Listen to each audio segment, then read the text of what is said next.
Кои ви се вас лично најголемите стравови за 2023? Мислам дека главното што ме плаши е дека ќе се занимаваме повише самите со себе, отколку да се занимаваме со тоа дека ние како земја, како општество, ќе испорачуваме одговорно носење на одлуки. Најголемиот страв ми е да има такви центри на моќ што нема да му остават на новинарството да се развие.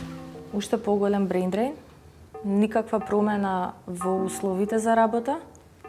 Значи, мислам, ако не се направи некаков план и краткорочен и долгорочен за задржување на кадарот во Македонија, мислам дека тоа ќе биде фатално. Понекогаш ме плаши како ова ќе оди понатаму. Што ќе се случи со економската криза, со енергетската криза? Дали моите ученици кога доаѓаат во училиште се среќни и задоволни, дали имаат проблеми дома? Дека стварно ќе ни експлодира бомбата. Па искрено, со толку закани од бомби, мислам дека навистина ќе испадне приказната со волкот. Се плашам да немам успех во тек на уписот за факултет. Тоа ми е најголем страх. Па еве, видете што се случува сега во 2022-та, економска криза, општествена криза, луѓето немаат пари за леп, горивото е покачано. Мислиш дека има перспектива работите да се подобрат? Секогаш има перспектива работите да се подобрат. Не само сега, секогаш.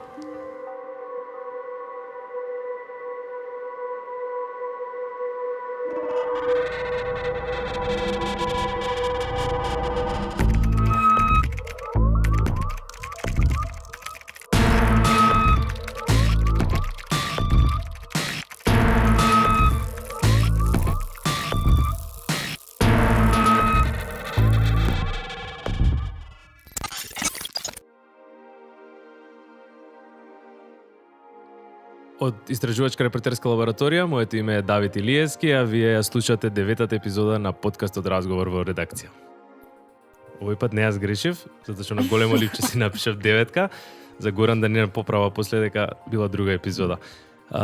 За последниот подкаст за годинава направивме малце еден поразличен состав и поразличен концепт на тоа како ќе го реализираме овој подкаст. Идејата е дека она што го слушнавте на почетокот ние неколку изјави се дел од колаж кој што го снимивме во последниве неколку дена, односно сакавме да представиме како луѓето од различни сфери на општеството во Македонија гледаат на предизвиците кои што не чекаат во 2023 година, а паралелно на тоа новинарите и уредниците на Истражувачка репортерска лабораторија во студиото на ИРЛ ќе разговараат и ќе дадат малце осврт на баш на она што не чека во 2023 година. Денеска во студиото, односно во овој момент во студиото се Јас сум Деница Чадиковска и денеска ќе бидам твој ководител, баш ми е драго за тоа. Сигурно му недостига Горан. Дефинитивно. Сашка Цветковска и Маја Вановска аудирала. Идејата е дека подкастот ќе го поделиме во неколку различни блока, во кои што измеѓу ќе ги слушнеме дел од изјавите. Имаме собрано повеќе луѓе, тековно ќе ви кажеме и кои се тие луѓе кои што ќе даваат изјави. Меѓутоа пред било што да почнеме, сакам исто така паралелно на она што ќе разговараме кои се очекувањата за 2023 година, да позбориме малци за што ние како ИРЛ сработевме во 2022 година, односно преку работите кои што ги сработевме, да видиме дали можеме да претпоставиме барем што ќе се случува во 2023 година. Знаете, големи се предизвиците, се случуваат големи промени, освен крупните работи како економската и енергетската криза во Македонија, имаме еден буквален распад на системот и од аспект на владење на право и од аспект на корупција. И многу голем дел од истражувањата кои што ги работевме во таа насока. Да спомнеме дека се обидовме да направиме малку поопуштен подкаст, каде што ќе зборуваме за малку поведри работи. Ама, значи ќе се обидеме, не се откажуваме уште од таа идеја, уште остануваме на тоа, само што ќе се обидеме колку што можеме повеќе, но имаме сега и некои нови случувања кои не се баш така позитивни, па би ги прокоментирале и тие. Да, особено кога зборуваме за делот што се случуваше во 2022. За жал пред неколку дена имаше пресуда за случајот со Slimlane, напчињата кои што беа продавани на пазарот на интернет, во кои што се држеше нелегална субстанца и за жал антидепресиви и сибутрамин, штетниот сибутрамин. Таа сторија на нашата драга колешка Лила Караташева, која денеска нема може би да биде дел од овој подкаст. И може само во нејзино име да кажеме дека ако ние сме волку разочарани, кој знае она колку е разочарана, бидејќи стварно многу напорно работеше на приказната и онака се внеса целосно и што све не направи за да стигнеме до некаква разврска. И Сашка, може ти тука сега да искоментираш нешто за... Пред неколку дена судот донесе ослободителна пресуда за обвинетите во случајот Slimline. Дека немало умисла. Како се осеќате и вие прво како новинари уврска со тоа кој што... Тоа што обележа минатата година е крикот за правда на граѓаните. Граѓаните демонстрираа и покажаа дека едноставно правдата е суштинска и тоа што им треба, и тоа се гледа и по анкетите на судовите и по довербата на правосудниот систем. Случајот Slimline покажа дека во Македонија повеќе од 10 години се продавале, се пакувале суплементи, додатоци за исхрана. Најголеми клиенти нивни биле девојчињата, тинејџерките. Значи зборуваме за девојчиња од 12 години возраст. Компанијата, лицата за оваа компанија, тоа е едно семејство, ова го правеле преку фреквентно менување на компаниите, секогаш кога ќе биле фатени од институциите, отворале нова компанија, продолжувале да го прават тоа по објавата на приказната, која што се работеше по пријава на граѓани. Ние добивме уште десетина други сведоштва и луѓе кои дури биле и дел од судски процеси вакви. И 12 години, ниту една од овие жртви, ниту Горан Кузмановски, рокометарот кој беше нашата иницијална пријава врз основа на која што ја работевме оваа сторија, и нашата работа беше да дадеме видливост на проблемот заедно со граѓаните. Имавме десетици илјади реакции. И тие го потикнаа јавното обвинителство со неговиот нов шеф Гаврил Бубевски во најмала рака да го смени обвинителот кој што 4 години практично ни на судење не доаѓаше. И сега судот што донесе како судот донесе ослободителна пресуда. Пораката што ја испрати судот и правосудниот систем е дека во Македонија малите луѓе, обичните граѓани, не може да добијат правда. Правосудниот систем не го испорачува, не испорача правда. И оној проблем е дека во ослободителната пресуда стои дека не може да ги осудат затоа што е системска грешка. Да, дека нема умисла всушност. Дека нема умисла. Мислам дека е безпредметно да навлегуваме што е системска грешка, што не е системска грешка. Она што е важно е дека и во случајот на Slimline, и во случајот на Сашо Мијалков, на Камчев и на разноразни други луѓе кои овде не представуваат ништо друго освен криминалната индустрија у Македонија, судот потврди да го заштити буџетот, потврди да ги заштити институциите од распад и потврди да го заштити здравието и животот на граѓаните во буквална смисла на зборот. Не само судот, и целиот правосуден систем, бидејќи ние на крајот на денот и не знаеме ни колку квалитетно е тоа обвинение и колку е квалитетна таа пресуда. Зашто ја спомнав системската грешка? Затоа што јас се чувствувам дека со тоа баш се охрабруваат луѓето да прават криминал и корупција и да речат да најдат дека не се охрабруваат, знаете, пропусти сите можеме да правиме така. Кога јас бев млад новинар пред 12 години, изговаравме реченици како луѓето се охрабруваат, тој се охрабрува оној. Ние не го сведочиме веќе тоа. Ние сведочиме еден правосуден систем кој го комплетно и единствено и служи на криминалната индустрија од најмалиот ешалон до највисокиот ешалон и не им служи на граѓаните. Сакаш да кажеш не ова баш така ненамерно како што може не, да било. Јас верувам искрено дека ова не е ненамерно. Бидејќи од друга страна случаите како овој, случаите на загинатите градежни работници, кои ИРЛ исто така ги следи цела година, кога ќе отидете на судењата каде што малите и обичните луѓе треба да добијат правда, тоа е уште покатастрофално. Тоа не изгледа поинаку од онаа божемна правда која им се доделува на луѓе како Мијалков, Зоки Милевски Кичаец, Јордан Камчев и разноразни други за кои практично не знаеме ни дали тие неколку недели доделено у затвору ни таму ги поминале. Целиот правен поредок се е загрозено. Немам јас никаква позитивна желба. Мојата единствена желба е сите граѓани да се чувствуваат онака гневни како што јас се чувствувам сега, како што многу од моите колеги се чувствуваат, бидејќи ИРЛ се обиде да поттикне граѓанска акција, заедно со граѓаните да помогнеме за еден подобар систем. Ние сме отфрлени од тој систем. Така, и многу е важно да не се предадеме. Се вложи многу во овие продукти баш затоа за да предизвикаме таква реакција кај граѓаните, бидејќи стварно ние веруваме дека тоа е реакцијата што се бара гнев, дека гневот може да донесе некоја промена. И сега може да се вратиме на тоа кога веќе го спомнав спомнавме дека државата не успева да го заштити здравието на луѓето. Другата наше истражување кој исто така имаше или ќе има, се надевам, импакт, нечиста крв. Може би Маја сакаш ти да го прокоментираш твоите очекувања? Прво требаше да биде овој така порелаксиран Требаше. подкаст. Да, влеговме некако многу депресивно. Депресивни беа и стравувањата и тие се реални на секој човек индивидуално, меѓутоа тоа се реалните очекувања за 2023, односно откако ја испраќаме оваа тешка година 2022. Ова што сме разочарани е прво сме лично како медиум, како ИРЛ, меѓутоа и како граѓани. Треба и сите граѓани да бидат разочарани. И како граѓани сме разочарани, Ова покажува дека ние имаме се уште заробено судство, а тоа ни го особено во оваа 2022 година судството комплетно потврли, правосудството, не зборам само за судството, комплетно потврли и ние имаме се уште заробени институции, заробено судство. Не е сменето, ама ништо. Еве да се навратиме на претходната влада, оваа влада, може би имаме малку послободни медиуми, потранспарентни, меѓутоа ништо друго, ниту една реформа не е спроведена во ниту еден аспект.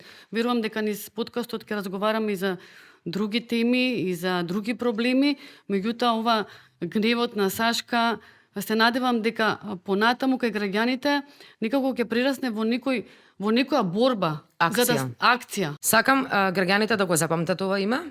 Секое девојче утре кој ќе ги конзумира таблетите кои содржат антидепресиви и екстази практично, секое девојче во Македонија, во Косово и во Србија, каде што овие производи повеќе од 15 години се дистрибуират и 15 години ни една институција не помогнала да се реши, судиката Славица Андреевска ова ќе оди на незиното конто и на незината совест. Да. И се надевам дека имавме еден цел подкаст за Slimline, може да го погледнете тој на нашиот YouTube канал или на нашиот Spotify канал. Од другата страна имавме приказни кои што предизвикаа реакции од страна на институциите и барем донесоа некакви минимални промени, па ја мислам дека интересно е да се спомнат и тие случајот во Маврово на пример, беше интересен каде што на вистина дојде до некаква промена. Можеби е мала битка и меѓутоа е успех кога ќе слушнете дека нешто се променило затоа што сте објавиле приказна на одреден проблем. Така, за приказната за куќата на зетот, така. Тоа исто така уште една сторија на нашата колешка Лила, која денеска не е тука. Значи, може така да го издвоиме тоа како позитивно, да речеме една мала победа за граѓаните на оваа држава, дека куќата на зетот, сторијата може да ја прочитате на ИРЛ, конечно е вратена во сопствеништво на државата. Што е супер. Имавме други поголеми приказни, кои што беа швајцарските тајни, ликот кој што излезе од швајцарската банка Credit Suisse, таму одработивме неколку теми за големи крупни луѓе во Македонија кои што долго време ја држат во заробеништво Македонија, меѓутоа за жал на пример за таа приказна обвинителството па и никако не изреагира и немаше никаков импакт таа приказна.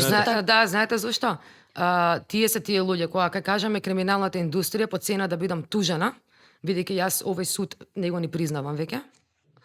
Мене ме погодила со Slimline посериозно од другите веројатно.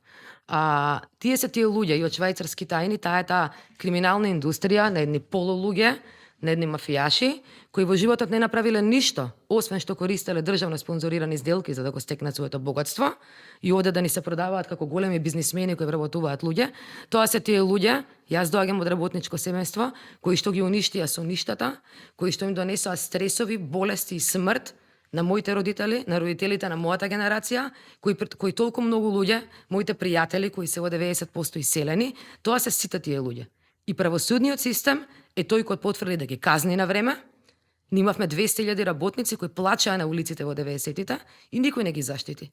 И сега тоа продолжува и продолжува. И не сум песимист. Само сметам дека е време нашиот индивидуален гнев како новинари и на сите граѓани да се артикулира во една посериозна акција. И сите луѓе, судии, обвинители, имења, ги повикувам сите граѓани од Македонија да ни ги праќаат со име, презиме и слика. А ние ќе направиме се, сами да правиме ветинг на нивните пресуди, на нивните обвиненија и да видиме ние која е оваа правна држава, кои луѓе ја чинат и кои се проблемите. Со име и презиме. Сега една од работите која што решивме да направиме годинава за да бидеме во поопуштена атмосфера да го задржиме овој притисок на врз институциите е ќе доделиме награда за омилен антагонист од истражувањата на редакција награди 2022 година. Номинирани се 7 луѓе. На крајот од овој подкаст ќе го доделиме оваа златна касичка која што стои тука пред нас, ако се прашувавте зашто е тука. прасе. Да, златното прасе е наградата за омилениот антагонист. Граѓаните вие гласавте, кој мислите дека ја заслужува оваа награда. Ние се уште не знаеме кој е победникот. На крајот од овој подкаст ќе видиме какви се резултатите од тоа гласање. Ја враќам темата, предизвиците и очекувањата за 2023-та, не чека тешка година со економска криза и со енергетска криза која што ќе продолжи. Меѓутоа, во такви услови, оние сфери кои што најмногу страдаат се сферите како образование, како здравство, од каде што најголем дел од парите од буџетот ќе се кратат, за да може да се пополнат дупките каде што во моментот се случува кризата. Затоа сега ги слушнеме првите две изјави, а тоа се Сонја Граждани од Клубот на млади лекари и Симона Петковски-Илиевска, професорка по филозофија и етика. Би сакала образование во кое што конечно ќе се договориме за тоа во кој правец ќе го насочиме образованието. Меѓутоа, ни треба помош од државата. Ни требаат сериозни инвестиции во образовниот процес. Каква е ситуацијата моментално во образовниот процес? Моменталната ситуација во образовниот процес не е сјајна. Наставниците не се задоволни од своите примања. Образовните власти не понудија соодветни решенија за да се решат години наназад потенцираните проблеми за учебници, за инвестиции, за подобра настава, за смарт табли во училниците, за она што нас како на професори ни е потребно за работа. Мислам дека е многу битно да се направи план кој што ќе овозможи добри услови покрај плата, за да има некаков интерес од лекарите да останат во Македонија. Првично е тоа да се постават специјалисти од секоја гранка на работни места по сите градови, затоа што моментално во некои градови нема ни педијатар. А како што знаеме, во секој град има мали деца, тие мора негде да се лекуваат. Меѓутоа, за тоа, како што кажав, нема па доволно кадар. Покрај многуте проблеми кои што постојат, овој е главен и најголем. Затоа што и да постои, какви и да се другите проблеми, ние нема да можеме да се осврнеме на нив ако немаме кадар. И нема да остане во државата кој да ги лекува пациентите, особено во помалите градови. Иселувањето на младите е сериозен и комплексен проблем. Сериозно не засега и нас во основно образование. Ние секојдневно гледаме ученици кои што се иселуваат со своите семејства.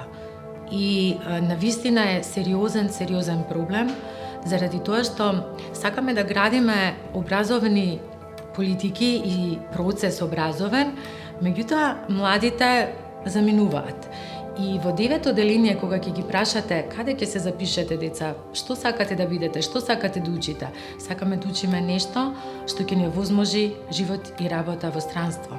Во овој случај мислам дека покрај државата, секако дека треба и таа да ни нуди добри услови, треба и самите ние, зашто ние сме граѓани на оваа држава, треба да вложиме нешто за да вратиме. Во овој момент државата е слаба. Меѓутоа, баш сега што е слаба, треба ние повеќе труд да вложиме. Треба да се вратиме, треба малку патриотизма да го покажеме во овој момент. Тешки изјави, така? Тешки изјави, ама прекрасни гости. Да, изјавите се тешки, но нивните барања и очекувања се многу елементарни. Ова покажува дека луѓето во оваа држава, ако образованието и здравството се огледало на државата, значи ние ги немаме ни елементарните услови како граѓани. Пристапот до здравствена заштита е основното човеково право и универзално човеково право. Јас проверував колкава е минималната потрошувачка кошничка во заминатиот месец, бидејќи за овој се уште не изминат. Замислете за едно 4-члено семејство, за да ги задоволи минималните потреби. Се потребни 51.700 денари. А лани биле поевтини оваа потрошувачка кошничка била за 17.000. Значи колку се зголемени трошоците. Одвоено е за здравствена заштита 800 денари за едно 4-члено семејство. Што може да направи тоа семејство? Или да речеме за културни настани, 1000 денари. И после ние очекуваме дека се чудиме зошто младите немаат желба, немаат мотив, додат во театар. Настрано образованието кој што не им нуди, ова не е образование, ова е политиканство. Ова е политиканство што се случува. Значи наставниците колку и да се трудат, ги немаат основните услови за да им го принесат образованието на своите деца. А за возраството И еве, пред 3 дена имавме протест на 130 пациенти во државата со таа ретка болест цистична фиброза, кои што ни солзи, значи си го погазиле достоинството, се си погазиле молат од оваа држава, за да им даде, да им најде лек, за да имаат еден пристоен живот кој што век нивни е меѓу 40 и 50 години. И го спомнав ова кога ги најавив изјавите, меѓутоа во услови на исклучителна криза како оваа што не очекува во 2023, сега кога ќе треба да се скрати буџетот и каде што ќе фалат пари, повторно ќе се скрати од образованието, ќе се скрати од здравството, ќе се скрати од културата. И ние сметате ли дека можеме да мрднеме од таа мртва точка барем во 2023 година и да видиме некакво подобрување во здравствениот, образовниот и културниот свет? Не е затоа што прво тоа се системски реформи кои побаруваат повеќе време. Второ, граѓаните Да го кажи Симона дека бара системско решение и Сонја, двете го спомнеште. Мнозинството граѓани не се свесни дека во моментот државата е на прагот речиси да не постои и дека ние не можеме веќе да бараме виновници, не можеме да велиме Министерството ова не го испорача, тој не го испорача. Во моментот граѓаните треба да испорачаат акција ако сакаат да го одбранат она малку што е останато од институциите и потоа сите заедно да градиме нешто друго.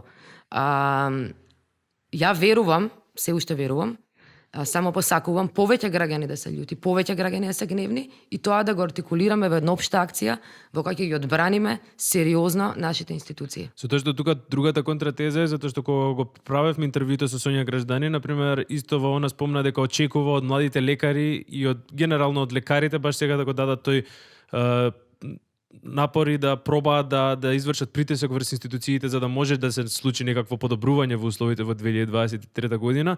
Меѓутоа, од другата страна, прашањето кое што се поставува е граѓаните живеат во комплетна апатија, финансиската криза која што спомна Маја комплетно влијае на нив да немаат чувство дека може да променат нешто и плюс на згора на се тоа имаме еден масовен бран на иселување на луѓе кои што буквално не се тука за да се борат за оваа држава. Мислам дека тоа последниот има бастион... избор, што друго ќе прават? Апатијата што ќе ни донесе? Добро, може да се сконцентрираме на како ја заврши Сонја изјавата, тоа многу ми се допадна, дека ја заврши со позитивна нота, односно дека сега е време кога треба патриотизмот да го разбудиме и нешто ние да направиме самите за себе и за државата. И ќе се вратам сега малку на импактот. Не планирам да зборувам конкретно која приказна што направила, туку општо јас и Сашка додека го следиме се тоа, едно нешто што го приметивме што не мотивираше да продолжиме и што ни е план за 2023, граѓаните не се толку апатични, демотивирани, напротив, гневни се, љути се и сакаат да се вклучат во нашата борба против корупцијата. Ама ние затоа ги повикавме, дури спроведовме една анкета на која им благодариме на граѓаните што ни одговорија толку голем број. Ги прашавме дали се спремни да се вклучат во нашата работа преку помош, бидејќи ние имаме визија, имаме мисија, имаме луѓе кои што ова може да го работат, имаме преголема љубов кон државата и кон татковината и затоа го правиме се ова што го правиме. Имаме многу, она што ни недостасува се финансиски ресурси, како и секогаш, бидејќи нашата работа е многу скапа, особено за да произведеме вакви малку продукти. Само ќе те надополнам, она што ни недостасува се независни финансиски средства. Нема ништо посилно од моќта на здружените граѓани. Граѓаните мора да разберат дека тие може да имаат контролата врз медиумите. Предпоставувам тргнавте сакате да најавите нешто што би сакале истражувачка репортерска го направи. Па сакав малку попозитивно да свртиме, бидејќи сега многу отидовме веројатно во песимизам. Не сме, денеска сме изнервирани, изреволтирани, ама реално ние не сме песимисти, да бевме никогаш немаше го работиме ова што го работиме. Сашка денеска е само малку понервозна, инаку она е еден од најголемите оптимисти што ги знам, пошто секој ден ова да го не, она паѓа и после пак се враќа со полна пара, значи утре очекувајте. Најавата е дека во 2023 или многу наскоро, подобро за нова година, нема кога, сакаме да ја почнеме нашата краудфандинг кампања, односно нашиот план е ние да бидеме целосно речиси финансирани од мали донации од граѓани, бидејќи сметаме дека медиумите треба да припаѓаат на граѓаните, а за тоа да се случи, тие мора да платат за содржината, бидејќи се додека бизнис секторот плаќа за реклами во медиуми, исто така може да има и обиди за влијание. 500 евра собрани од 500 граѓани по 1 евро чини колку реклама на еден наш класичен олигарх платен во медиум. И сакам да кажам дека и медиумите се продадени поприлично ефтино и затоа не можат да го дистрибуираат она што е Толку чини потребно. вистината, 500 евра. Замислете што може да направат граѓаните заедно. Сакаме да покажеме и сакаме да видиме дали можеби овде може да функционира тој модел. Граѓаните со мали донации, евро, 5, 10, Да, само да да покажат напоменам- дека можат да влијаат и да помогнат да се создаваат квалитетни информации кои ќе им помогнат да го видат она што им е пред нос. Ова што се случува сега, распадот на институции, се случува затоа што медиумската индустрија потврли 3 децении да ги предупреди граѓаните што следува. Ние не им кажавме на граѓаните што се случува. Дефинитивно има корелација помеѓу како известуваат медиумите и тоа што се случува во државата. Баш и колешката Љуме од Алсат го на почетокот во Стравовите го спомна тоа дека е страв во 2023 година дека тие центри на мок ќе продолжат да ги контролираат медиумите. Јас лично сум онака како горда што е во моментот. на тоа што го представуваме ние во Ирола. Ама од друга страна, се срамам и знам дека и Маја, што припаѓаме на една ваква медиумска индустрија во која ние сме дел. И да, многу им сгрешија на граѓаните. Не, ја може ли да ви кажам нешто позитивно во оваа Да. година што се Ајде, Маја. случи? Ајде, малце да бидеме оптимисти. Може. Тоа што го забележувам, особено во последните месеци, значи битката бори се со нас, бори се за себе, трае веќе колку години ведени? Пети роден ден славиме, мора пети искрено. роден. Ова мора да го Пети спомнеме, роден само ден. дека Значи, не беше пети роден ден пред На неколку дена. почетокот можеби беше јалова битка, јас ги разбирам граѓаните, не веруваат. Со право. Не Со знае право, нас не исто знае, така. да. Меѓутоа, она што се случува оваа година, луѓе, толку сум среќна. Да. Се надевам дека во 2023 ќе биде уште помасовно. Почна да се јавуваат свиркачи од институции. Луѓе. Значи, тоа се луѓе кои што немаат ама баш ништо, ни со министерот, ни со шефот, ни со директорот.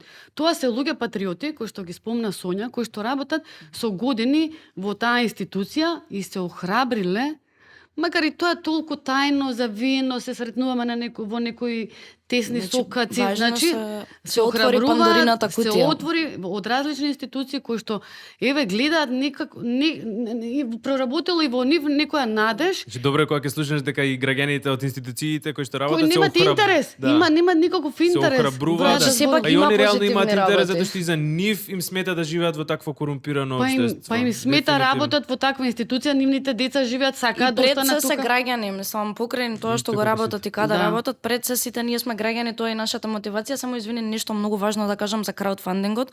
Нашата содржина секогаш ќе биде бесплатна, значи за тоа нема воопшто никаква дилема. Тој краудфандинг ќе биде доколку некој сака да ни помогне и да донира, нема да се плаќа содржината. За секогаш ќе биде бесплатна бидејќи ние сакаме да стигнеме до што е можно повеќе граѓани, не планираме да наплаќаме содржината. Така да ве повикуваме да не следите на нашата веб страна и нашите социјални мрежи во наредните неколку дена, ќе може да прочитате повеќе за тоа.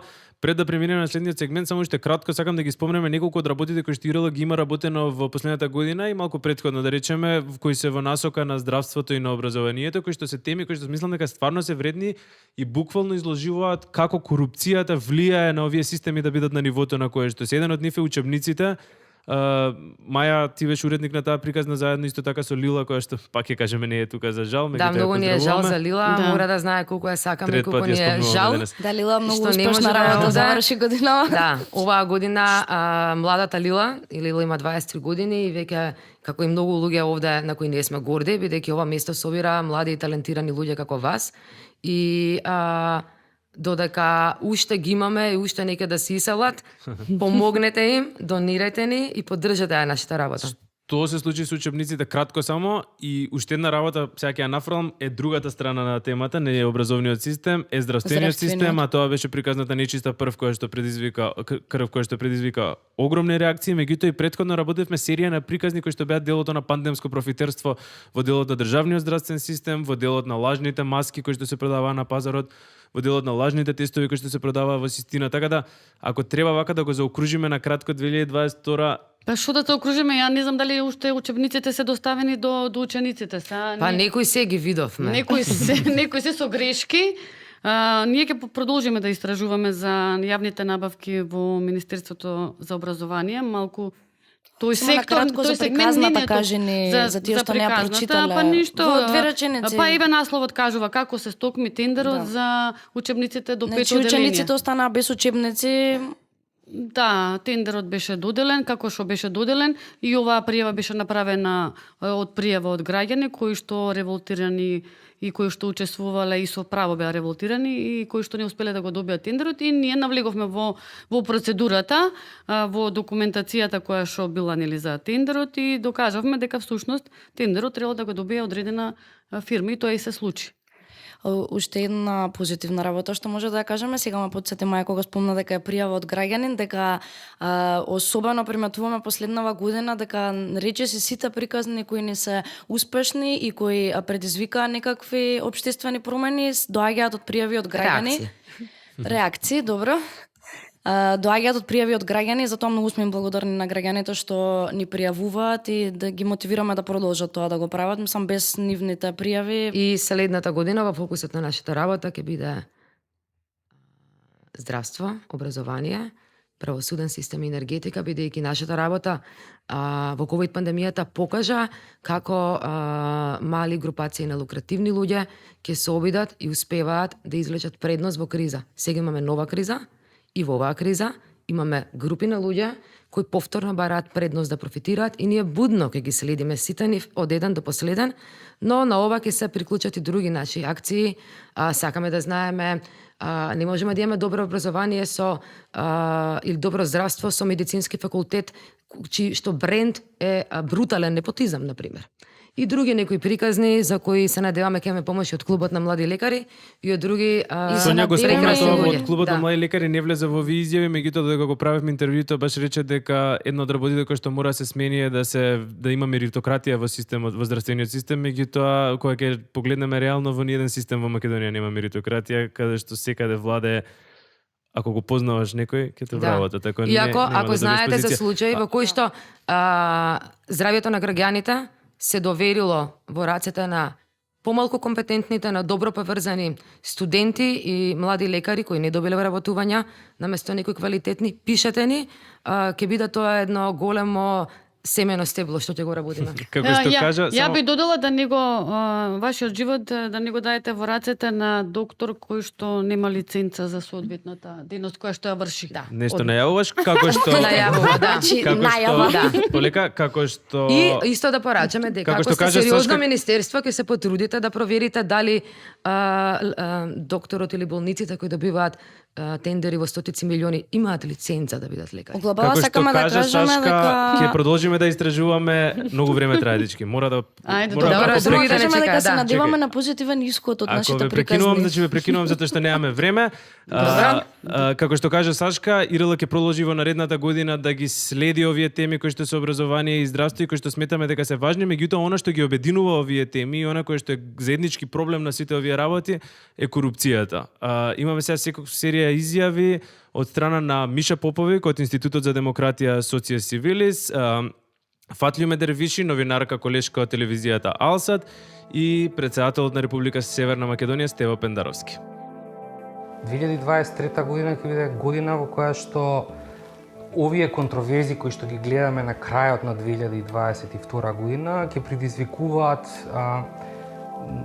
реакции од граѓаните. Катастрофалната економска ситуација која се влече со години и демографијата која има катастрофални трендови, негативни по сите внатрешни параметри, многу луѓе ни се селат, особено младите и најпотентните, така што тоа ќе биде и во 2023 проблем со кој ќе мораме да се справиме, барем да го доведеме у некои нормални или подносливи граници. Во наредната година не очекувам некои порадикални промени во начинот на политиканството и правење политика во нашата земја. Веќе неколку месеци немаме ни диалог во собранието, имаме активна блокада подолго време.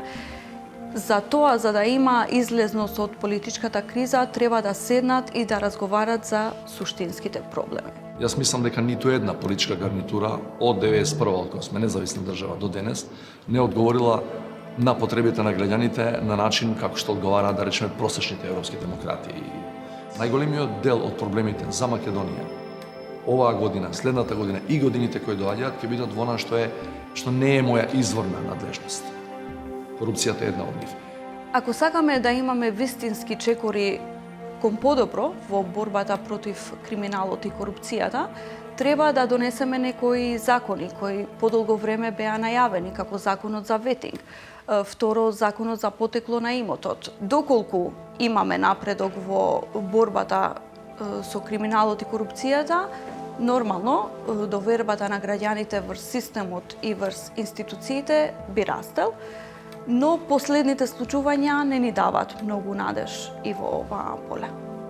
Практично ние сме сите во еден конфликт кој што го гледаме помеѓу оние кои што сакаат да се сменат работите кон подобро, наспроти оние кои што се за статус квото. Статус квото е широко распространета корупција на сите нивоа. Че граѓаните со право бараат побрзо и повеќе, бидејќи им е преку глава од политички ветувања како која гарнитура доаѓа, избори доаѓаат, кампања доаѓа и после тие 20-30 дена кампања сите ветувања се забораваат. Не случајно граѓаните, држава мислат дека сите сме исти. Најпрво од се треба да се смени политичкиот менталитет. Функционерите не треба да ги гледат институциите како сопствен имот. Треба институциите да се гледат како нешто што е јавно, како јавни институции за кои тие работат, за кои тие се ангажираат прековремено да ја подобрат состојбата. Мислам дека лекцијата главна во 2023 што треба да ја научиме е дека кривичната одговорност е секогаш индивидуална. Вие не можете да кажете јас бев дел од поголем проблем, имаше поголеми шефови над мене и заради тоа јас немам проблем со интегритетот заради тоа што прво некој поголем треба да настрада, туку секогаш кривичната одговорност е индивидуална и секој треба да ги носи последиците по делувањето надвор од она што се обврските да се делува со интегритет. Сметате ли дека во исклучителна криза, вие како председател на Република Северна Македонија, можете да направите повеќе од тоа што сте направиле во изминатите 2-3 години додека го имате мандат? Можам да направам повеќе, сигурно, и ја ќе се трудам да направам повеќе следнава година и пол. Меѓутоа проблемот е во тоа што сепак имам законски и уставни ограничувања.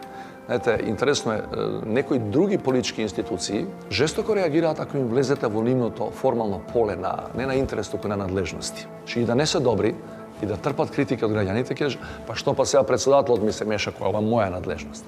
Меѓутоа ја независно од нивните евентуални, потенцијални, утрешни критики, јас имам намера тоа да го правам. Значи да излегувам од мојата надлежност и со кревање на јавната свест за многу прашања кои не притискаат. Некако да ги натерам институциите кои се стварно надлежни или прво надлежни за таа работа да се завршат својата работа. Повторно сме назад во студио, овој пат во малце поразличен состав. Како што кажавме на почетокот, идејата е дека низ целиот подкаст ќе се менуваат новинарите и уредниците на ИРЛ, кои што ќе дадат коментар на предизвиците. Пред Маја да стане, сподели едно размислување дека многу било чудно зашто само сме имале добар Дедо Мраз, кој што само носел поклони, а не смислат некој концепт како лош Дедо Мраз, кој што ќе им ги зема работите на лошите луѓе. И затоа сега во моментов на студио во студио го имаме лошиот Дедо Мраз, со нас во студио се Горан Теменугов, се надевам дека нема да бидам лош Дедо Мраз, туку сакам да покажам дека јас им верувам на политичарите и дека 2023 година се што ветија ќе исполнат. Затоа бидете весели, сретни и верувајте во тоа што ви го зборат политичарите. Додека вие верувате, они си ја трпат вреќата со парички. Ќе треба им ќе земеш вреќата. И Бојан Становски, новинар во ИРЛ. Како се осеќате од кога ги слушнавте изјавите? Гледаме дека и колешката Фатлија ме размислува дека во моментов имаме комплетна игнорантност од страна на политичарите.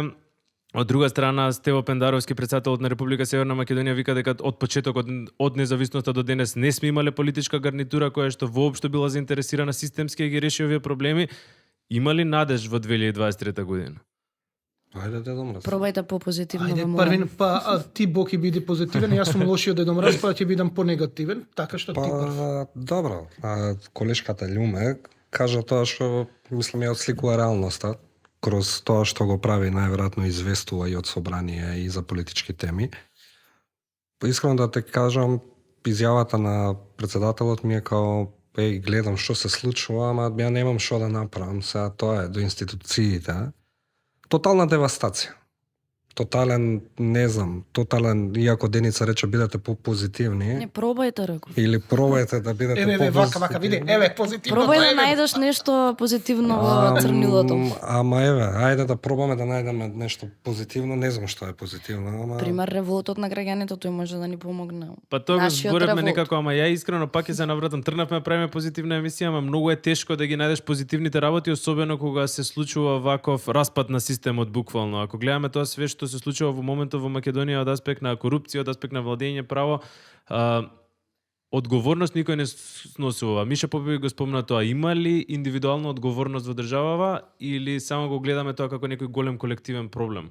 Па не знам, ја мислам дека нема никаква одговорност и тоа е проблемот. Имаме политичка криза, енергетска криза, економска криза, не знам, не надвладеа корупцијата на секое поле, така да не, јас искрено не гледам што би било позитивно во следната 2023-та, тоа визави сите политички ветувања, дали се тоа од власта или од опозицијата или од оваа или од онаа партија, јас стварно не гледам како ние ќе излеземе од ова лудило кое сме длабоко навлезени. Значи, како единствено позитивно може капата на Горан да ја издвоиме за денес. Не, јас ќе издвојам и нешто друго што еве скоро ќе се наполни година дена во Ироло како сум. Без некој ден неофицијално од 1 јануари бев, од официјално од 1 февруари се уште оваа тековна година, значи 11 месеци тука. Една од работите што може да се каже дека освен сите она гниле што го предчувствував како додека работев во мејнстрим медиумите, сега го видов од другата страна дека стварно има голема трулеж во институциите, но од друга страна оноа што морам ова да го направам, ми дава надеж дека има индивидуи што се начело на институции кои што не се корумпирани.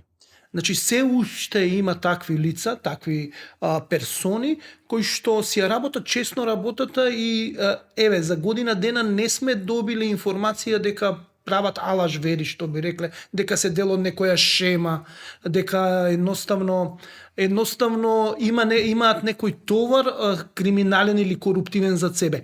Мислам дека во 2023 година, ако ние како граѓански невладин сектор, но и сите останати чинители што размислуваат со своја глава, се потрудат малце да ги лоцираме тие институции, тие луѓе во институциите, мораме да ги охрабриме. Мораме и на некој начин и да ги заштитиме со нашето јавно делување, кога ќе бидат нападнати од оние коруптивни делови на политиката, на општеството, да ги заштитиме и да ги мобилизираме граѓаните за да ги заштитат тие некорумпирани.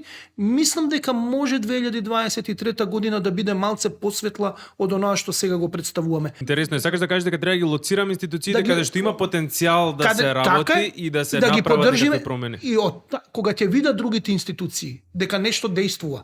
Знаеш, во минатото овие 30 години ние имаме негативна селекција од нешто, некоја бирократски апарат наследен од Југославија кој што функционираше во склопот на државата и имаше некои норми на поведение, дали добри, дали лоши, но генерално имаше норми кои што задоволуваа некои основни потреби на граѓаните. Ние ги урнавме, ги уништивме, дојде се негативна селекција. Секоја генерација на политичари, на вработени во јавна администрација беше полоша од претходната, без стандарди. Ние мораме да им покажеме на луѓето дека има институции со стандарди, дека има кај што се почитуваат стандардите, кај што се работи по закон, каде што функционира системот. Кога ние ќе го дадеме тоа малце посветла слика, може ќе се охрабрат и други луѓе, може ќе се мобилизираат повеќе луѓе за да ги заштитат овие институции, а кога ќе имаме веќе репер, ќе можат и останатите институции да се борат да бидат кон тој репер да достигнат. Еден од клучните проблеми тука што го лоцирам во ова е дека самите институции се премногу исполнети со партиски кадар, а тоа го спомна и Љумет, дека многу често партиите се преполни со луѓе кои што имаат едноумие и гледаат само перспектива во лидерот на партијата. И едноставно тој систем врзан, каде што дури кога има индивидуалци во институциите кои што се обидуваат да направат некакви промени, тоа е моето лично чувство, е дека многу често им е тешко да го направат тоа, затоа што работат во еден систем кој што е преполн, па да речеме она што го спомна ти, со еден бирократски апарат кој што е наполнет од страна на партиите, на администрација. Тие што го следат само лидерот, се у суштина генерално прилично неспособни лица кои што немаат кариери надвор од политичката партија или не гледаат начин како би можеле да преживеат ако ако не се во политичка партија. Но имаш во политичките партии лице што се реализирани како луѓе, имаат кариера, значи влегле од идеал, влегле од нешто да направат. Значи не можеме да ги ставаме сите во црн кош, која ќе во ист кош и да ги оцрнуваме. Не, треба да направиме или работат, имаат свест и прават нешто и дали имаат криминал позади себе или не. Ако немаат криминал, ако работат, треба да ги поттикнеме и да им кажеме да, вие сте тие што треба да бидете лицето на партијата. Нив да ги снимаме, со нив да разговараме, нив да им даваме простор. Значи не да ги оние полтрони што одат и се гребат кај лидерот само да ги гледаме на сите вести и да ги им даваме простор. Туку оние што се независни, оние што имаат својста, тие треба да бидат поддржани. Така. И ги има во политичките партии. Така, и можеме и ова да го поврзаме и со тоа што го кажа Миша Поповик, дека постои конфликти, ќе постои помеѓу оние кои сакаат да сменат нешто и оние кои се за статус кво.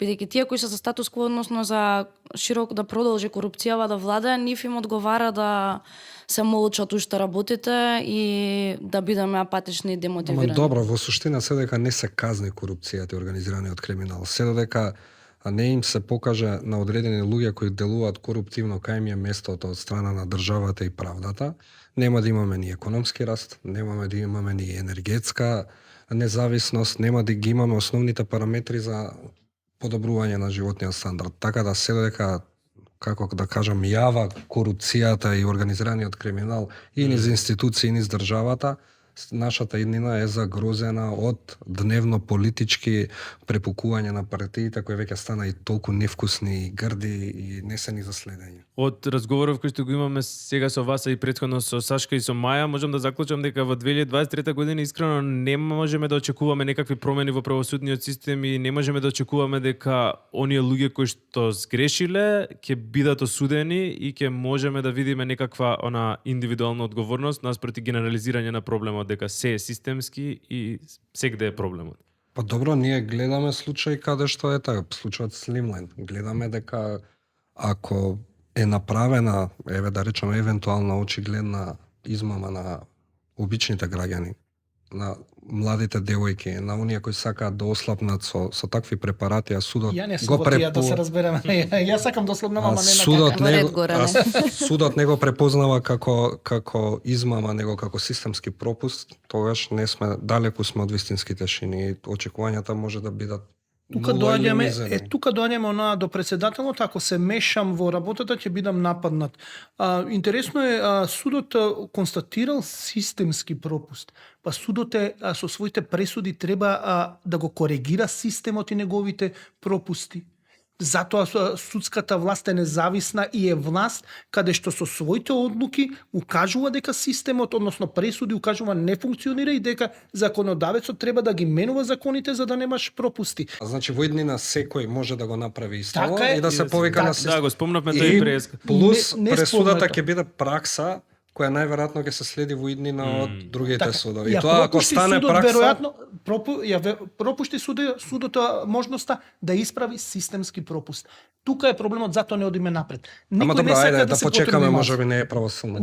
Горан го спомна на крај само нешто тоа за председател, од мене ми беше интересно затоа што председателот Пендаровски секогаш има некакви така бомбастични изјави во јавноста каде што ги критикува политичарите корупцијата, меѓутоа го зборевме тоа претходно во редакција дека не сме виделе до сега некоја конкретна акција. Од друга страна, да, разбираме дека надлежностите му се тие нема што може председателот дека нема доволно надлежности, меѓутоа она што ми беше мене интересно е дека дури он кога ќе се обиде да изврши некаков притисок врз институциите да се коригираат, има притисоци па врз него.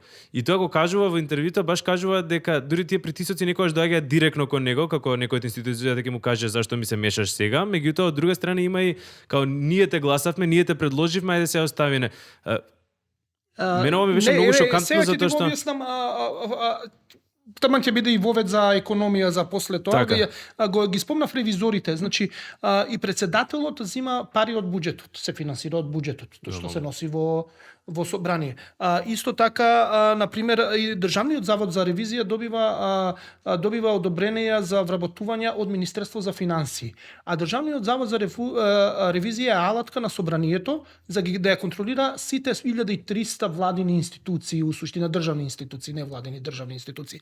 Значи, ти си финансиран од една страна од собранието, основач те контролира, но парите за твоето функционирање ги добиваш, се уште ги добиваш од буџетот и затоа треба да седнеш и вработувањето со Министерството за финансии, при што Државниот завод за ревизија треба да го контролира работењето на Министерството за финансии. Вау!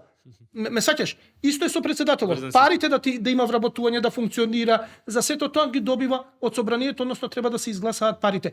Они се врзани, не се независни финансиски, за да можат да рече председателот, баш ми е гајле вие какви притисоци ќе ми правите, еве јас сега што ќе ви направам, ќе го кажам, не може да им направи ништо. Може да го кажам тоа што го мислам на вистина, но ако го каже тоа што го онака грубо и сето тоа, од друга политичка партија можеби би го кажал и тука. Да, најчесто е така, но добро, за разлика од предходниот председател кој што не кажа ништо, сето бар овој нешто кажува. Значи генерално барем можеме нешто кажува, барем се што се вика образот сака да му остане колку толку чист, бар пред јавност. Можеме да заклучиме дека имаме многу зависни институции што прави проблем за тие да действуваат, меѓутоа сите работи кои што ги зборевме до сега се проблеми кои што да речеме се градат и тлеат по последните 30 години од самата независност. 2022 година од друга страна донесе едни многу поинакви предизвици, еден многу сериозен проблем, тоа се енергетската и финансиската криза. Затоа имаме сега следуваат две изјави, една од Виктор Митевски, кој доаѓа од Сдруженијето за истражување и анализи ЗМАј, и председателот на регулаторната комисија за енергетика и водни услуги Марко Бислимовски, кој што ќе дадат еден малце, ќе ги кажат нивните очекувања за 2023 во полето на економија и енергетика. И 2023 година ќе биде исклучително тешка година од енергетски аспект. Пред се, очекувањата се дека цените на електричната енергија, на природниот газ и понатака ќе се одржат на високо ниво. Каква ќе биде 2023 година економски, многу ќе зависи од политиката и од актуелната ситуација. Доколку војната во Украина нема разрешница наскоро, тогаш за очекување е дека кризата со енергенсите и кризата со храната ќе продолжи. Односно, очекувањата за намалување на инфлацијата може да се прилично песимистички. Предвидувањата во 2023 се дека ќе имаме одредено, условно кажано, стабилизирање на цените, кои што би се движеле некаде околу 300 евра за мегават час. Тоа се цени кои што се 5 до 6 пати повисоки отколку што сме ги имале цените на електрична енергија на слободниот пазар во вообичаени години и мирни години. Оваа енергетска криза се прели и стана финансиска криза. За жал не би кажал дека имаме нешто на кое што во моментов можеме да се надеваме, особено имајќи предвид кога гледаме дека Македонија има една од највисоките инфлации во регионот. И тие инфлаторни очекувања и на граѓаните и на бизнисите навистина создаваат една ситуација каде неизвестноста е уште поголема. Ние како земја сме енергетски сиромашна земја. Увезуваме електрична енергија, 100% од природниот газ го увезуваме и 100% од нафтените деривати ги увезуваме. Најдобар начин за да си помогнеме самите на себе и на што го темела мојот оптимизам е прифаќањето на потрошувачите дека најдобро си помагаат самите на себе со штедење. Така што 2023 како што кажав ќе биде неизвестна, а граѓаните треба да бидат подготвени дека може да се случат неочекувани промени кои што може да донесат и негативни последици врз економијата. Оно што е најбитно во 2023 година е нашето домашно производство на електрична енергија да се стабилизира. Да се надеваме дека ќе нема никакви проблеми во однос на обезбедувањето пред се на природниот газ и дека во Европа ќе преовлада разумот и снабдувањето со природен газ ќе се одвива непречен. Ќе има ли пари од 2023 за да може да опстане оваа држава или ќе стане само полошо? Пари секогаш ќе се најдат, но прашањето е колкава е цената која што ќе ја платиме за парите. Веќе е најавено дека ќе имаме сериозно голема евробрзница и странско задолжување во текот на 2023 година. Јас се надевам дека пазарите ќе почнат да се стабилизираат и ќе имаме поповолни услови од тие што ги имаме денеска, затоа што треба да имаме предвид дека дел од тоа задолжување ќе биде и враќање на веќе земени средства кои што беа земени со прилично поволни каматни стапки. Ако се доведеме во ситуација да се задолжиме со сериозно повисоки каматни стапки, тогаш граѓаните ќе платат цената преку даноците. Јас не знам како ќе извлечеме нешто позитивно од ова, ама ќе се справи ли Македонија со овие два големи предизвици? Еле помладите светот им Не знам, останува јас каш. сета го слушав Беслимовски, кажа очекуваат околу 300 евра некоја фиксна цена во наредниот. Просечна цена. Во едно време вика ни треба да го зголемиме производството, бидејќи сме увозно зависни, а нас владата ни вика секој ден преку соопштенија и памфлети колку произвеле во овако. Така значи една прва нелогичност. Второ, Марко Беслимовски може да се каже дека е дел од групата на институции кои лани во мај, јуни можеа да алармираат и да предвидат што ќе ни се случува. Ние, нажалост, дознавме дека се случува нешто во енергетиката кога го нападна во кафана. Ти работеше за еден текст кој што малце ја анализираше оваа ситуација. Така, тоа беше еден текст за да покажеме како и партиите и сите надлежни институции знаеле што не очекува од лани есента, ама премолчале ради локалните избори.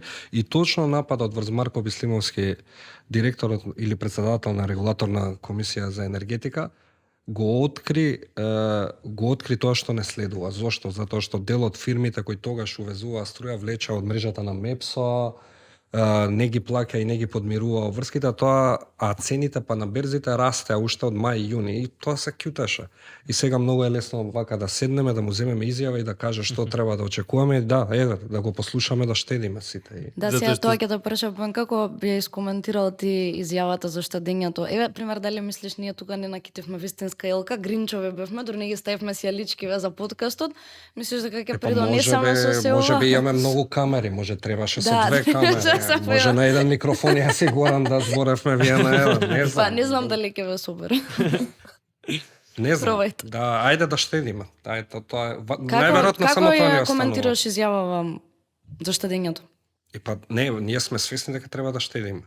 Добро, дали е тоа решението? Па не, очигледно не е решението. Не, Ние се базираме на домашно производство, увезуваме јаглен за кој не знаеме од кај го увезуваме, знаеме само носиме јаглен од Косово, од Грција, од Албанија, не знаеме кои се фирмите кои увезуваат, не знаеме кој е квалитетот на јагленот, не знаеме дали е ниско калоричен лигнит за кој дополнително е потребен опасен мазут, не знаеме со што не трујат. Истото се случува и со увозот на мазут, буквално исто. Не знаеме ништо и на крај ни викаат штедете, да ќе штедиме. Ето, ќе помогне. Значи, Мислам граѓаните дека се најревности, и штедат не зашто мислат дека и се убедени дека така треба, зашто не маштија штедат и затоа што е Што не можат сметките да ги платат на крај. огромна сиромаштија. Ете, Горан ќе направи на мини анализа најверојатно во економскиот дел. Ќе ни каже Горан само претходно само нешто сакам да кажам дека можеме да заклучиме дека на пазарот со енергија во Македонија влада комплетен хаос од многу различни аспекти, меѓутоа од страна на институциите сепак гледаме една не се транспарентни. Да, нетранспарентност и игнорантност кон проблемот, иако они викаат еве се справуваме со проблемот, го решаваме и иднината е во обновливите извори на енергија кои што ќе ги прокоментираме подоцна малку, меѓутоа транспарентноста е на најниско ниво. Она што се случи со ЕСМ и со барањата кои што ги пративме ние од истражувачка репортерска лабораторија, каде што побаравме да ни ги дадат кои се увозниците на мазутот и на јаглени, точно од каде се набавува и се останато, едноставно беше одбиено и отфрлено од страна на... Ние не знаеме ни лани, тоест лани, сега пролетва кој увезувал струја. Фирмите се енигма. Значи, не знаеме кој увезува струја, не знаеме кој увезува мазут, не знаеме кој увезува јаглен, не знаеме каков е квалитетот на мазутот и јагленот, а очекуваме дека ќе се справуваме со оваа енергетска криза, а патем доаѓа зима и гледаме преку штедење. Да, преку штедење. Преку штедење. И сега, у целиот овој хаос со енергија, имаме и економска криза, која што е директно предизвикана од енергетската криза, меѓутоа и од пост-ковид пандемијата. И Горан прави страшни фаци од преска да го прашаме што мислим, нешто спрема да Загрижено каже сега. личи. Да, има поглед, ме плаши погледот што си мисли и што ќе каже. Во економијата е многу битно малце да бидете и оптимисти, бидејќи ако сте песимисти, може да ја влошите ситуацијата, еве оптимистички ќе речем, ќе аплаудирам на тоа да за 2023. Луѓе, ќе биде тешка година.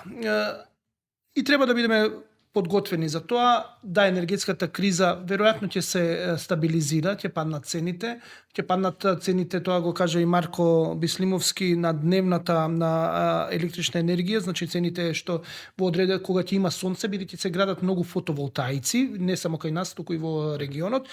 Но да, поскапува струјата за 10% за домаќинствата. Да, но тоа кога ќе имаме сепак не зимата ќе дојде, туку е дојде на зимата, така што не можеме на фотоволтаици да се подпреме, туку можеме да се подпреме на она што се вика базна електрична енергија, тоа е од термоцентралите, тука малце потфрламе, малце повеќе, но потфрламе со години и со децении.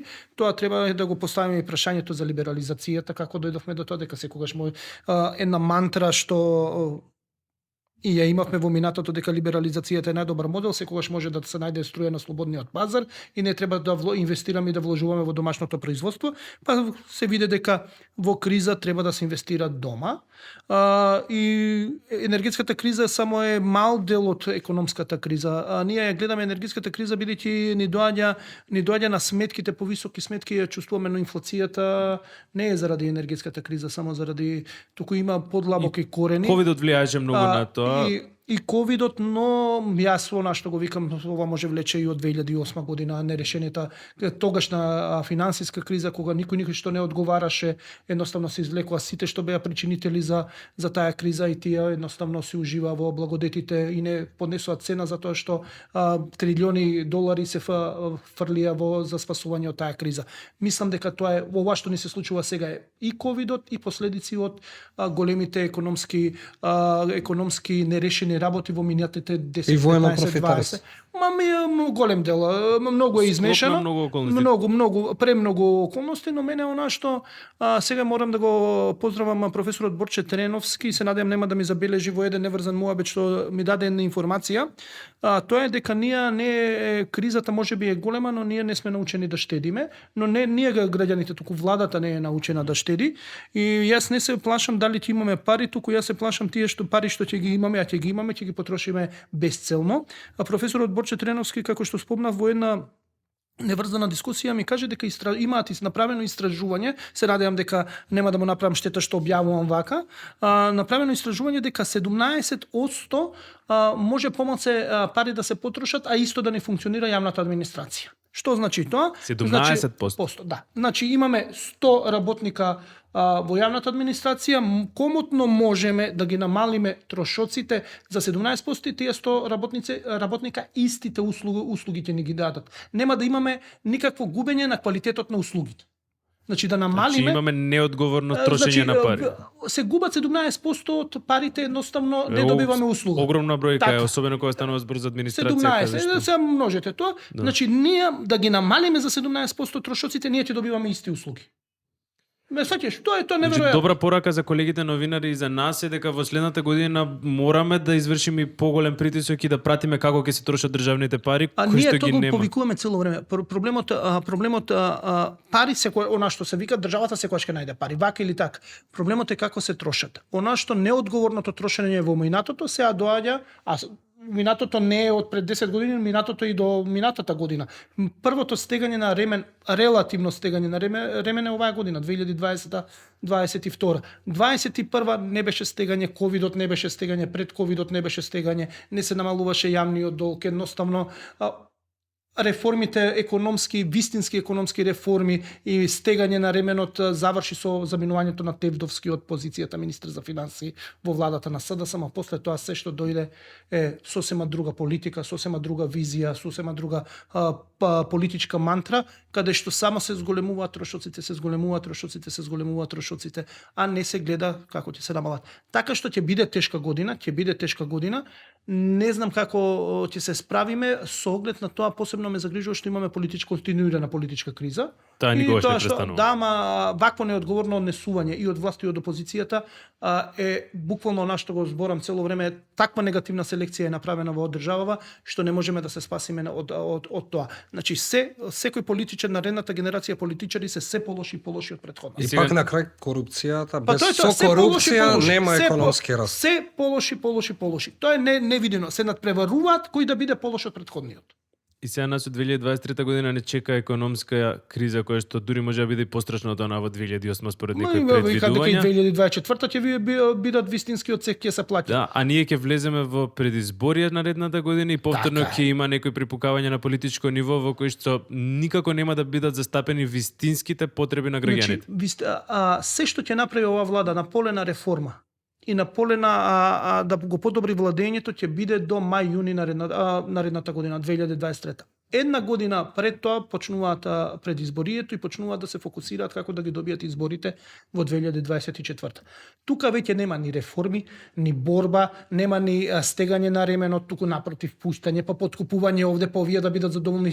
Се поголема група на граѓани да бидат задоволни, а цехот се знае како тоа се прави со пари и некој ќе треба после избори да го плати. Тоа е оној врзан круг Тоа во е Македонија тоа. за секој. Јас само затоа што ќе наредната треба ни да е предизборна. преминеме и на Ајде. следниот сегмент, само кратко сакам да го вратам делот на енергетиката и на зависност, односно на како Македонија би можела да стане независна од аспект на снабдување со струја, а голема надеж се става во фотоволтаиците и дека тие ќе не спасат и дека со големи инвестиции во фотоволтаици ние ќе можеме да станеме независни. Во моментов струјата е окупирана од автократи и клептократи кои што буквално го диктираат пазарот на енергија во И од политичари не автократи и клептократи, и од политичари. И од политичари, дефинитивно. И сега одеднаш гледаме еден нов бран кој што викаме ова се обновливи извори на енергија, меѓутоа не смееме да бидеме наивни дека тие обновливи извори на енергија носат и добри политики и добро снабдување со струја. Што ќе се случува во 2023 од аспект на обновливи извори на енергија во Македонија? Бојан, ти работеш и на неколку истражувања, ги следиш, може ли само чисто кратко како гледаш на ситуацијата? Па го зграбче сонцето, неколку луѓе ќе го зграбчат сонцето во земјава. Мене ми е фасцинантно тоа што државата не одлучува да вложи во фотоволтаици, во фотоволтаични системи. Склучува прече се малку чудни јавни приватни партнерства кои ќе видиме како ќе излезат на крајот. Мене ми е нејасно зошто не би финансирале заедно со некој кредитор од странство фотоволтаична централа електрани. А од друга страна прават јавно-приватно партнерство со Кочо Ангјушев, кој што беше дело директно, индиректно, да. Ама тоа покажува дека бизнис залакот и профитот од фотоволтаичните централи и сонцето ќе биде огромен. Самиот интерес, самото тоа што на интернет се продаваат ниви за фотоволтаици. Така, за фирми, ако тоа веќе беше во еден концепт дека одредена фирма може да постави панели на кровот за да има сопствено производство, веќе се препознава и добро тргување и добар бизнис од тоа. Са колку нашите бизнисмени се подготвени за тој залаг? Дали знаат што е енергетска криза, дали знаат да тргуваат, ќе видиме. Најверојатно има луѓе кои ги консултираат. Знаат добар дел од бизнисмените, значи, но има и административни пречки што не се надминуваат така лесно. Јас пред да се одјавам за оваа 2022, значи ова ќе биде последно што ќе го кажам. Јас имнав капата од овој симпатичен Дедо Мраз. Само се надевам децата не гледаат, веќе ќе биде касно ќе спијат.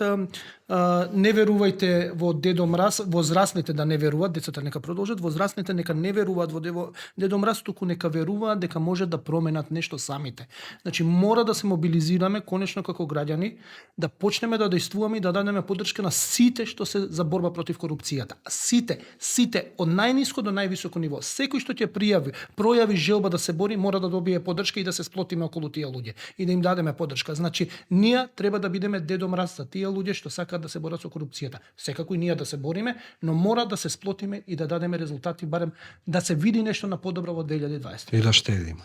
И да штедиме. Прекрасна. Ама не на поддршка да штедиме, туку да штедиме во пари за да не трошиме. Прекрасна порака, Горан. Дени, можеме да одиме на следниот сегмент, така? Може да ги слушнеме средношколците. И баш во насока на ова што го кажа Горан, дека оние кои што треба да превземат оваа борба против системските промени, односно за системските промени, се една генерација која што буквално живее од она од првиот момент кога памтат за сами себе живеат во една криза и мислам дека снимивме неколку изјави со средношколци од средното училиште Здравко Цветковски ГУЦ во Скопје, кои што и они дадоа малце еден осврт за кои се нивните очекувања за 2023 година.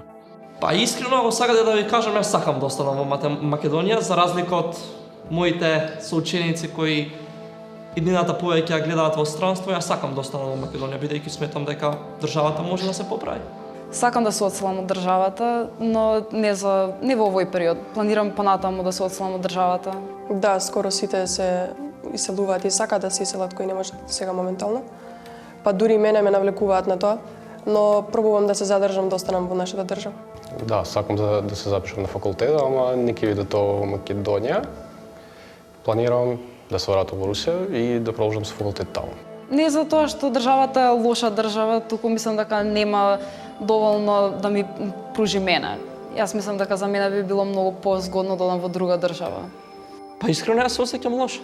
Имаше многу неодамна спроведена анкета, каде што вели дека 4 од 10 деца планираат да се иселат од Македонија. Тоа е навистина многу лоша статистика, која треба да се поправи нормално. Загадувањето ми е најголем проблем, бидејќи ми ствара здравствени проблеми. Доволно здравствени проблеми имам како што е загадувањето ќе створи само повеќе и мислам дека понатаму ќе ствара проблеми за мојата фамилија. Вака како ученик од 4-та година средно, кои ти се очекувањата за 2023 година?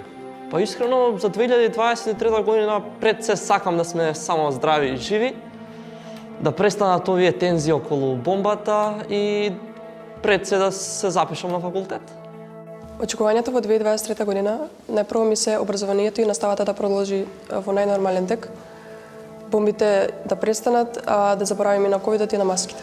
Се надевам дека ќе се подобрат работите што се случуваат во моментов, ама не гледам некое големо подобрување, за жал. Во која насока не гледаш подобрување? Не гледам подобрување во образовниот систем, што е најбитната работа за мене во моментов, бидејќи на образовниот систем искрено е еднината на државата. Дали мислиш дека Македонија како една мала држава може да ти го понуди она што треба на еден млад човек во наредниве неколку години во кои што се буквално развојни години за тебе? Доколку зборуваме за воиднина, сметам дека може, но ако зборуваме за денес, сметам дека не. Моментално, како што кажавте, вие се наоѓаме во светска економска криза и Македонија едноставно нема капацитете да ги понуди сите оние потреби што студентите и учениците ги сакаат. Но во иднина мислам дека има. И тоа големи капацитети има. Постои нееднаквост во државата? Постои нееднаквост, многу голема нееднаквост. Посебно помеѓу класната поделеност. Дефинитивно луѓето од поголема класа имаат повеќе можности во држава. Понатаму имаме од други националности, луѓето од други националности. Иако учам во школа која што е двојазична и се сретнувам со многу националности, пак се дискриминирани. Дури во мојата школа. Доколку живееме во свет во кој што имаме држави како поим, тоа се уште има. Дека некои политичари се повисоко ниво, колку што обични луѓе. Чувствуваш дека има разлика помеѓу размислувањата кај политичарите и обичните граѓани? Да, има. Да, само друг систем на вредности имат. За нас е битно едно, за нив е битно друго. А како гледаш на корупцијата држава? Корупцијата е доста застапена во нашата држава, дури и кај младите е застапена. Митото насекаде, буквално и во училиштата може да се сретне. Многу убаво ја гледаме насекаде. Знаеме дека треба да се спречи, знаеме дека треба да се поправи, ама не се поправува никогаш. Влијае тоа на тебе? Многу влијае на мене.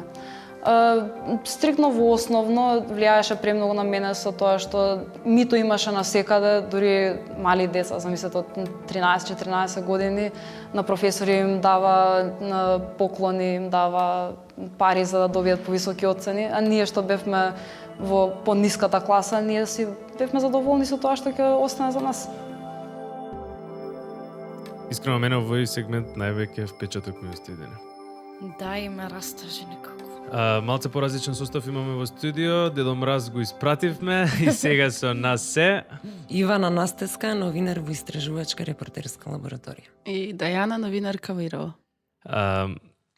Јас, додека ги снимавме, зашто ми остави волку впечаток ова, додека ги снимавме изјавите, две работи ми се многу клучни. Првата е дискрепанцата помеѓу оној реалистичен поглед на работите кај младите, за разлика од оној завиен поглед на работите кај повозрастните кои ги снимавме, особено ние кои што доаѓаат директно од политиката, како председател Стево Пендаревски и како Марко Бислимовски од регулаторната комисија, каде што децата од средношколова се средношколци од 3 и 4 година средно, многу искрено ги пренесува пораките и чувството кое што го имаат спрема сите проблеми кои што ги гледаат околу себе. И паралелно на тоа, втората работа е дека свеста на начинот на кој што размислуваат е на едно многу високо ниво, што ако треба да заокружиме она цело време што го се навраќаме низ подкастов дека е многу тажен и е депресивен, ја би рекол дека искрено сум среќен дека младите барем имаат едно така по различен начин на размислување со подобро изградени вредности. Мислите дека оваа генерација и повисока свест. Да, мислите дека оваа генерација може да донесе такви промени во Македонија понатака кои што ги барем ќе почнат во 2023 ќе ги видиме понатака? Па ние малку повозрастните може само да се надеваме дека тие ќе донесат промената која што и ние чекаме. Тебе уште те сметаме во младите, да? Да, официјално, да. Горан го испративме. Дајана, како гледаш ти на ова? Мислиш дека младите може да донесат едни поинакви промени во Македонија? Па мислам дека целото живење и работење на претходните генерации довело до тоа да ние добиеме изјава каде што еден млад човек може да каже дека вредносниот систем на политичарите е различен од вредносниот систем на граѓаните. Граѓаните треба да работат во улога на политичарите, што тие ги представуваат, тие се работници на луѓето. Ако имаме различен систем... Мислиш обратно, политичарите треба да работат? Политичарите се работат за граѓаните, да. За тоа покажува колку сушност системот не функционира. Сето тоа мислам дека, пак ќе се навратам и на она што и претходни Сашко го спомна, сметам дека корупцијата, незаконското во работење и живење е само последица на неказнивоста во системот.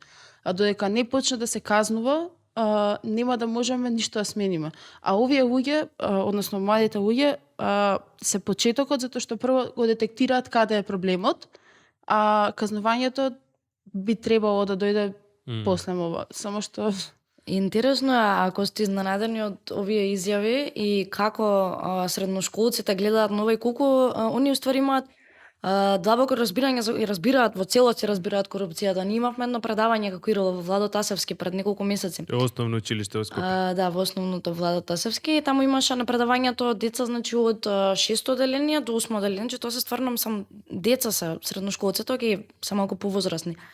И се спремавме како ќе им објасниме што е корупција, викаме ќе земеме примери Бетмен, едно друго, стигнуваме на предавањето, децата се знаеа за корупција, значи они веќе толку се соочуваат секојдневно со корупција што точно разбираат, немаше потреба дури ни да се поедноставува. Значи комплексноста ја разбираат, едноставно разбираат и можеат да посочат и примери, како што посочи девојката со митото, да, и они истите примери ги дадоа, на пример. Некоја дете добила повисока оценка, не ја заслужила, дошла мајка му, татко му во школа. И тоа ни беше нас многу интересно, искрено беше на мотивираше онака дека ако децата уште толку мали ги согледуваат овие работи, под услов да не се иселат сите од државава, дека... Да, но проблем е и тоа што тие чувствуваат веќе класната и ја споменуваат, јасно ја кажуваат, чувствуваме класна нееднаквост. Јас кога го најавив во сегмент со средношколците, реков ова е една генерација која што од почетокот живее во криза. Мислам грешно го најавив тоа затоа што и претходната генерација цело време живее во криза и нашата и тие пред нас, меѓутоа разликата меѓу оваа генерација е мислам дека повеќе изложена на сите овие проблеми од аспект на нееднаквост, од аспект на неодговорно владење, од аспект на корупција. Насте како се осеќаш кога ќе видиш дека дете од средна школа вика дека многу и влијае корупцијата и дека уште во основна школа гледала како децата од пониската класа биле дискриминирани во споредба со децата од повисоката класа само затоа што можеле да ги потплатат учителите? Тажно. Се чувствувам тажно. Мене и друг сегмент од изјавите ми остави впечаток, особено за една тема која што ја работевме како ИРЛ, тоа е загадувањето. Јас сакам малце да позборувам околу таа тема, иако ја работевме заговор против воздухот во 2021 беше објавена, оваа година започнавме во јануари токму со таа тема очигледно и ќе ја завршиме, затоа што во овие неколку дена Скопје и уште 4 градови низ земјава, Кавадарци, Струмица, Гостивар и Кичево, беа меѓу најзагадените во светот. Ако ја земеме местоболожбата на овие градови, тоа е цела територија на државава. И битно е да го спомнеме, само ќе се надорзам кратко, па ќе продолжише дека на почетокот сегментот почна со иселување, дека најголем дел од младите што сакаат да се иселат, ќе спомнеме тоа, меѓутоа загадувањето мислам дека е еден од најголемите причинители за иселување на граѓаните од Македонија. Да, и постојано актуелен проблем, можеби, не знам, проблем број 1. Проблемот почна во 2021, мислам ние го објавивме во 2021, 2022 требаше да донесе барем некаква разрешница. Имаш ли надеж дека барем 2023 ќе може да донесе таква разрешница? Па искрено се надевам, ама дали ќе донесе не знам. Зошто кажав дека и почнавме годинава со темата, затоа што уште во јануари се најави таа државна лабораторија за проверка на квалитетот на мазутот. Меѓутоа, со месеци трае акредитирањето на таа лабораторија. Исто така беше најавено дека ќе се зголемат буџетите за контроли на квалитетот на нафта, нафтени деривати и мазут. Еве конкретно имам податок за државен пазарен инспекторат во однос на контролите минатата година со ребалансот во јуни. Имале 3 милиони и 20.000 денари за контроли на нафта, нафтени деривати и мазут. Ништо во споредба со тоа што се внесува во моментов. 2022 од буџетот е 1.720.000. Значи намален е буџетот. Намален е буџетот, да. И сега речи си двојно. Во комбинација со она што го зборевме со Горан и со Бојан во делот на економската и енергетската криза, од една страна поради енергетската криза ќе треба да се внесе поголемо количество на мазут за да можеме да се справуваме со енергетската криза.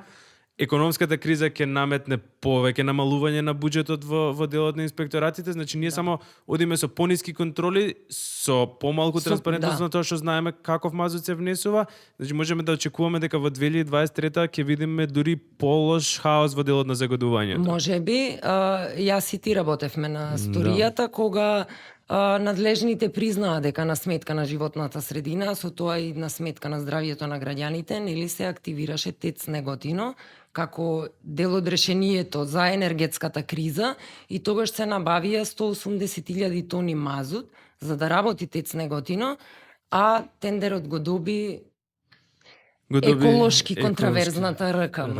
Да. Ќе го вратам муабетот малце кон младите и кон иселувањето на младите, затоа што пак го повторувам истото дека загадувањето е најверојатно еден од најголемите причинители за иселување на граѓаните. Претседателот го спомна тоа, Сонја Граждани, лекарот го спомна, Симона, мислам дека сите изјави се провлече истото дека еден од најголемите проблеми на Македонија, еден од најголемите предизвици за 2023 ќе биде недостигот на кадар. Од другата страна, не гледаме дека државата прави некакви системски и суштински промени за да може да ги задржи овие луѓе или од другата страна уште поамбициозно да ги врати оние кои веќе заминале. Во 2020 година се донесе еден закон за млади и младинско учество кој што требаше малце да ги мотивира младите дека ќе добијат некакви поинакви подобри услови за живење во Македонија. Меѓутоа, Дајана направи една кратка анализа и гледаше што се случува со тој закон. Законот што го спомна за младинско учество и за младите донесен уште од 2020 година јануари 14 ако не се лажам. Е донесен по донесување на стратегијата за млади, која беше донесена првично на влада во 2016 година уште. Од 2016 таа треба да трае до 2023 година, но поради проблемите што ги донесе и предизвиците ковид пандемијата, до крајот на оваа година требаше да се донесе, не можам да следам со точност, но требаше да се донесе нова стратегија што ќе трае од 2023 до 2027.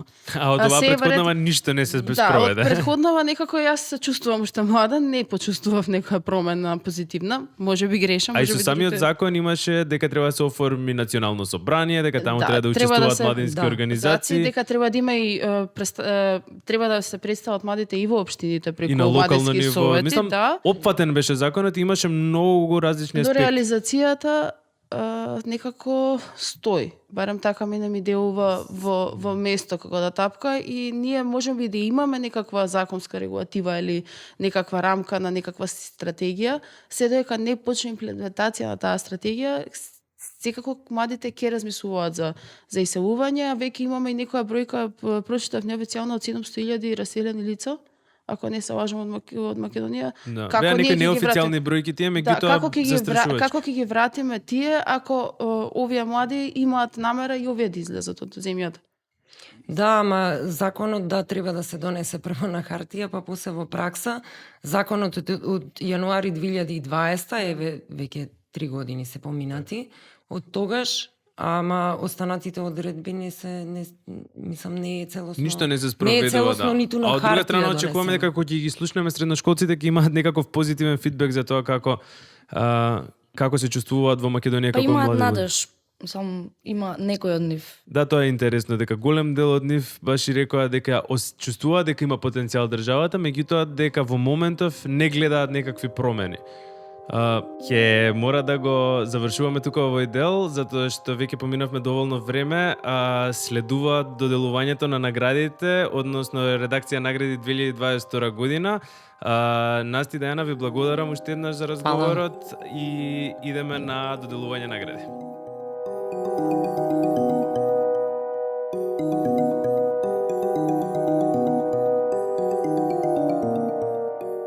И дојде моментот кога ќе ја доделиме наградата Златна касичка на омилениот антагонист од документарниот серијал Редакција. Во конкуренција се 7 номинирани личности, ќе ги прочитаме за кратко, само пред да ги прочитаме номинираните, кратко да кажеме дека идејата за доделување на оваа награда дојде од тоа дека сакаме да продолжиме граѓаните да вршат притисок врз институциите и да покажат дека темите кои што беа одработени во серијалот Редакција се важни и институциите е потребно во 2023 година да изреагираат и да направат нешто во врска со нив. Да, и за да не бидеме целосни гринчови, сакавме тој притисок што го вршиме и што го вршат граѓаните да продолжи да живее во празнична атмосфера, со сијалечки, со се. Едно златно прасенце. Со златно прасенце.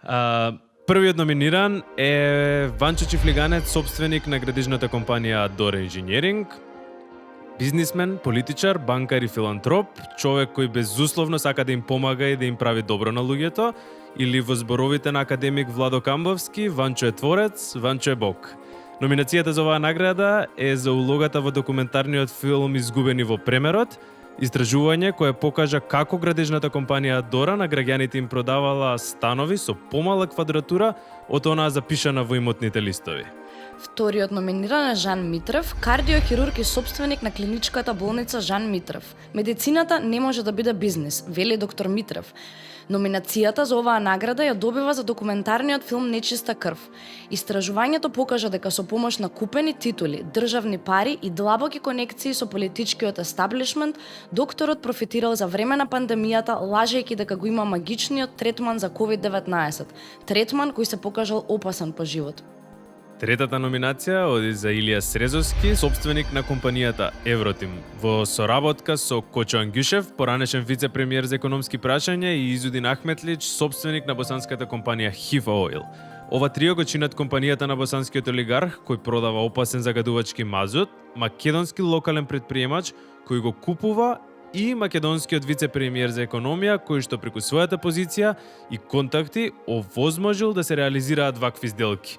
Номинацијата за оваа награда ја добиваат за улогата во документарниот филм Заговор против воздухот, кој што откри дека преку ваквата сделка се дистрибуирале стотици илјади тони опасно отпадно масло, чии крајни корисници биле македонските државни институции, меѓу кои и болници за деца и бебиња. Четвртиот номиниран е Сабедин Буши во соработка со Висар Ганију и Изет Маџити, градоначалници на општина Чаир. Сабедин е градител и инвеститор на најголемата дивоградба во Скопје, зградата која чаирчани ја нарекуваат Титаник. Сабедин Буши пријавил дека ќе гради еден објект од 4 ката, но случајно изградил 2 соседни објекти од 12 ката. Во ова му помогнала чаирската општинска администрација преку двајца своји видни членови на владеачката партија ДУИ. Номинацијата за оваа награда ја добиваат за улогата во документарниот филм Титаник од Серава. Сега доаѓаат номинациите од епизодата Швајцарски тајни која има најмногу. Првиот е Минчо Јорданов, бизнисмен и политичар. го нарекуваат тајкун, олигарх, транзицијски бизнисмен. Тој е поранешен комунистички државен службеник, заменик премиер. Собственик е на градежната компанија Ада Бетон, фабриката за метални конструкции Факом, а има удели и во фабриката Макстил. Номинацијата за оваа награда ја добива за улогата во документарниот филм Швајцарски тајни. Истражување кое произлезе од проточените банкарски сметки од швајцарската банка Credit Suisse, каде Минчо Јорданов сокрил повеќе од 10 милиони швајцарски франци. За Швајцарски тајни имаме уште двајца номинирани, а еден од нив е Благој Механџиски, собственик на компанијата Зегин, во соработка со инвестицијскиот фонд Milestone од Исланд. Хуманист и собственик на првиот приватен и најпрофитабилен ланец аптеки во оваа држава Зегин. Самиот се представува како човек од народот и за неговото име и брендот Зегин во медиумите ќе слушнете најчесто само добри работи. Номинацијата за оваа награда ја добива за улогата во документарниот филм Швајцарски тајни. Истражувањето покажа како парите од измамените исландски граѓани биле користени и со години незаконски се криеле на банкарските сметки на Благој Механџиски во швајцарската банка Credit Suisse. И последната номинација за оваа престижна награда, која што никој не сака да ја добие, оди за Ларс Клинг, собственик на казиното Аполонија. Еден од најголемите бизнисмени во светската казино индустрија, ко-собственик на групацијата Чери. Тој е првиот странски инвеститор во независна Македонија во 1991 година и е основач на казиното Аполонија во Гевгелија. Номинацијата за оваа награда ја добива за улогата во документарниот филм Швајцарски тајни, истражување кое откри дека сметките во швајцарската банка Credit Suisse биле користени за со години успешно да се скрие данокот на казиното од македонските институции. И сега нашиот драг дизајнер Лука Блажев ќе Господин Блажев ќе го донесе пликото во кое што го пишува победникот на оваа награда за кој што вие гласавте. Господина. Ти благодариме, Лука. Леница? Да, јас ќе имам таа чест да го отворам и да го дознам победникот. Кој ли ќе биде победникот на наградата Златна касичка? Том.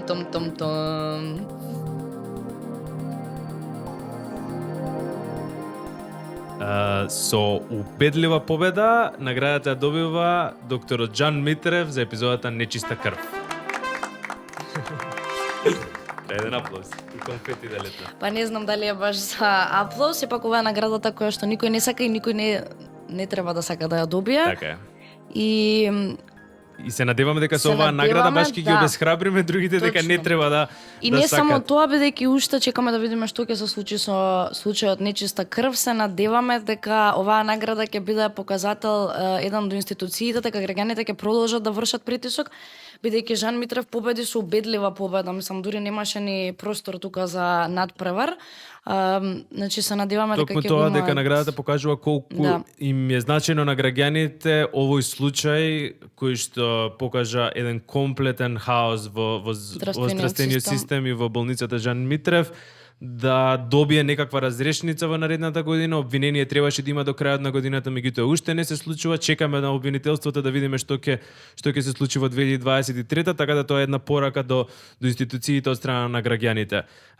За оваа година толку, во наредната година ќе продолжиме да работиме на редакција и на подкастот Разговор во редакција. До тогаш среќна нова година и ви благодариме за довербата.